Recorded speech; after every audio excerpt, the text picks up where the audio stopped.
News reporter network. आप देख रहे हैं न्यूज रिपोर्टर लाइव, सोच आपकी, आवाज हमारी।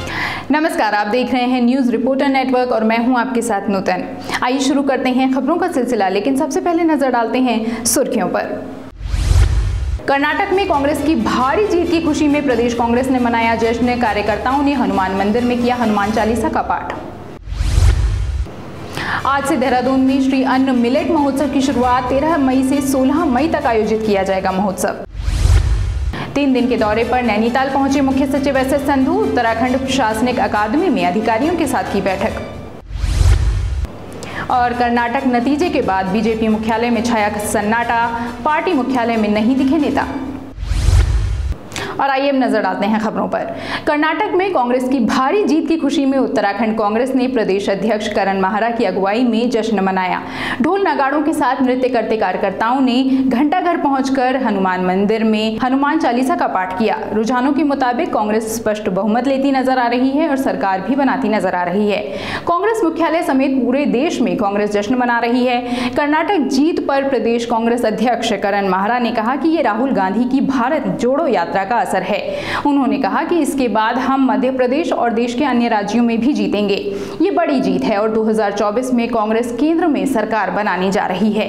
देखिए, ये राहुल गांधी जी की जो भारत जोड़ो यात्रा थी उसका बहुत बड़ा असर है। साथ में जो स्टेट लीडरशिप है हमारी कर्नाटका की, उसकी जीत है।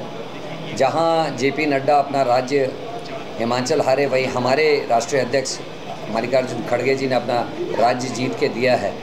और ये बीजेपी की भ्रष्ट डबल इंजन सरकार का अंत हुआ है। बहुत बड़ी जीत है, शुरुआत है। अब इसके बाद आप देखेंगे हम मध्य प्रदेश जीतेंगे, अन्य राज्यों को जीतेंगे और 2024 में कांग्रेस की सरकार केंद्र में बनेगी। वहीं कांग्रेस के दिग्गज नेता सूर्यकांत धस्माना ने कहा कि ये नरेंद्र मोदी की हार है। उन्होंने बजरंगबली का राजनीतिकरण किया और बजरंगबली के नाम का दुरुपयोग करने की कोशिश की, जबकि जनता महंगाई से परेशान है।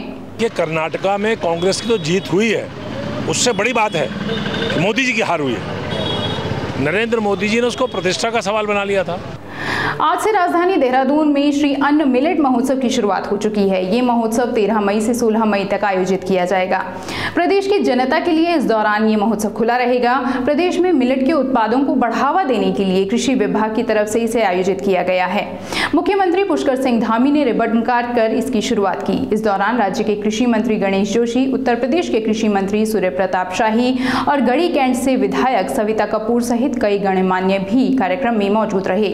इस अवसर पर मुख्यमंत्री ने कहा कि मोटे अनाजों का प्रयोग पुराने समय में किया जाता था, जो काफी सेहतमंद होते थे।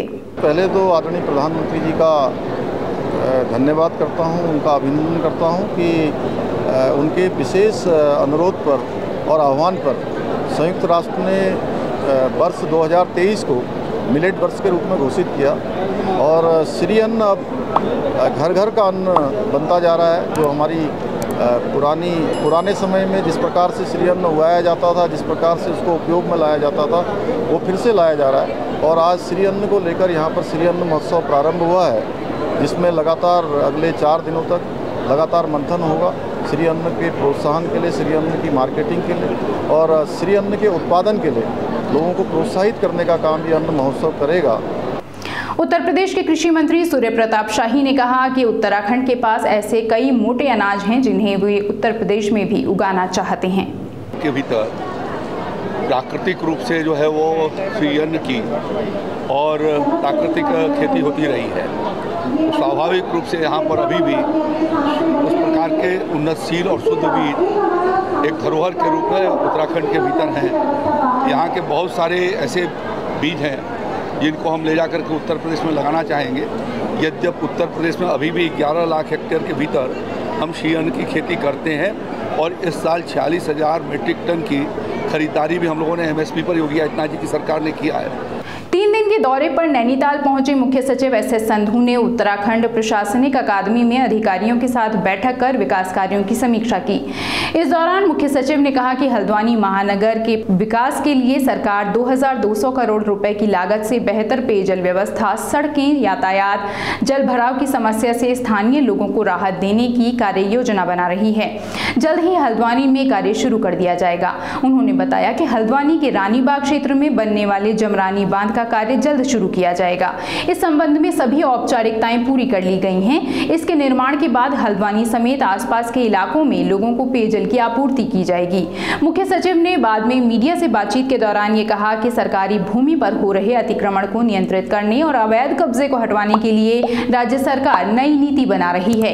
1 सप्ताह के भीतर नई नीति भी लागू कर दी जाएगी। सैटेलाइट के माध्यम से सरकारी जमीनों पर नजर रखी जाएगी, साथ ही क्षेत्रीय अधिकारियों की जिम्मेदारी भी तय की जाएगी। इसके बावजूद भी अगर सरकारी भूमि पर कोई कब्जा करने का प्रयास करता है तो संबंधित अधिकारियों द्वारा उन पर कार्रवाई की जाएगी। G20 सम्मेलन की तैयारियों और विभिन्न व्यवस्थाओं की दृष्टिगत जिलाधिकारी सोनिका ने आज जौलीग्रांट एयरपोर्ट, रानी पोखरी और जौलीग्रांट से बड़कोट रेंज तक स्थलीय निरीक्षण कर तैयारियों का जायजा लिया। जिलाधिकारी ने कहा कि जौलीग्रांट एयरपोर्ट पर सौंदर्यीकरण के साथ ही सफाई व्यवस्था और एयरपोर्ट परिसर में किए जा रहे उद्यान कार्यों को समयबद्ध तरीके से पूरा किया जाए। उन्होंने निरीक्षण के दौरान जौलीग्रांट से देहरादून ऋषिकेश मार्ग पर सड़क निर्माण कार्यों और MDDA द्वारा कराए जा रहे उद्यान और सौंदर्यीकरण कार्यों का जायजा लिया। साथ ही उन्होंने ये निर्देशित किया कि सड़क किनारे लगे अनावश्यक होर्डिंग्स को हटा दिया जाए।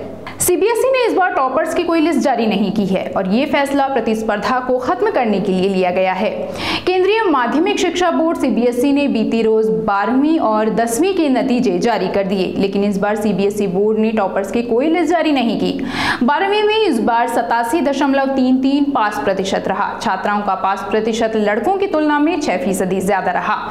इस साल की 10वीं की परीक्षा में कुल 93.12% परीक्षार्थी पास हुए थे। मुख्यमंत्री पुष्कर सिंह धामी ने प्रदेश के प्रमुख वन संरक्षक अनूप मलिक को जंगली जानवरों के हमलों की घटनाओं पर प्रभावी नियंत्रण के लिए कारगर व्यवस्था बनाने के निर्देश दिए हैं। उन्होंने कहा कि प्रदेश में ऐसी घटनाएं फिर न घटित हों, इसके लिए भी प्रभावी कदम उठाए जाएं। मुख्यमंत्री ने हाल ही में पौड़ी और सहसपुर आदमखोर गुलदार के हमले में हुई मौतों पर दुख व्यक्त करते हुए कहा कि ऐसी घटनाओं की पुनरावृत्ति नहीं होनी चाहिए। मुख्यमंत्री ने इस संबंध में वन, राजस्व और पुलिस विभाग को आपसी समन्वय कर ऐसी घटनाएं रोकने को कहा। उन्होंने कहा कि जंगली जानवरों के हमलों से लोगों के जान माल की रक्षा करना वन विभाग का दायित्व है। इस संबंध में विभागीय स्तर से कार्रवाई कर लोगों में व्याप्त भय को दूर करने की तत्परता से कोशिश की जानी चाहिए। बात मौसम की करें। प्रदेश में मौसम के कुछ दिनों से शुष्क बने रहने से पारा तेजी से चढ़ रहा है। सूरज की तपिश बेहाल करने लगी है। मैदानी क्षेत्रों में गर्म हवा के थपेड़े दुश्वारी बढ़ा रहे हैं। ज्यादातर क्षेत्रों में अधिकतम तापमान 37 डिग्री सेल्सियस के करीब पहुंच गया है। हालांकि आज से पर्वतीय क्षेत्रों में मौसम के करवट बदलने के आसार हैं। मौसम विभाग के अनुसार पहाड़ों में कहीं कहीं गरज चमक के साथ बौछारें और ओलावृष्टि भी हो सकती है। इसे लेकर येलो अलर्ट जारी किया गया है। बात पिथौरागढ़ की करें तो पिथौरागढ़ में तवाघाट लिपुलेख मार्ग पर गरवाधार के पास चट्टान तोड़ने के लिए किए गए बारूदी विस्फोट से भारी चट्टान गिर गई, जिससे लगभग 8 से 10 मीटर सड़क ध्वस्त हो चुकी है। इस कारण व्यास घाटी के 7 गांव सहित चीन सीमा का संपर्क टूट गया है। इसके अलावा आदि कैलाश और ऊम पर्वत का भी संपर्क टूट गया है। इस समय आदि कैलाश यात्रा का तीसरा दल भी उच्च हिमालय में है। मार्ग के खुलने में 1-2 दिन का समय लग सकता है, जबकि गूंजी आदि कैलाश मार्ग अभी भी बंद है। आज कांग्रेस महासचिव श्रीमती प्रियंका गांधी ने शिमला के जाखू हनुमान मंदिर में पूजा अर्चना की और देश की सुख समृद्धि के लिए कामना की। आपको बता दें कि सोनिया गांधी और प्रियंका गांधी शिमला के निजी दौरे पर हैं। इस बीच कर्नाटक विधानसभा चुनाव की मतगणना के साथ ही मुख्यमंत्री और भाजपा नेता बसवराज बोम्मई ने भी हुबली के हनुमान मंदिर में दर्शन किए। 9 मई को सत्तारूढ़ भाजपा और विपक्षी कांग्रेस के शीर्ष नेताओं ने भगवान हनुमान का आशीर्वाद लिया था। और इसी के साथ खबरों का सिलसिला यहीं खत्म होता है। आप देखते रहिए न्यूज रिपोर्टर नेटवर्क।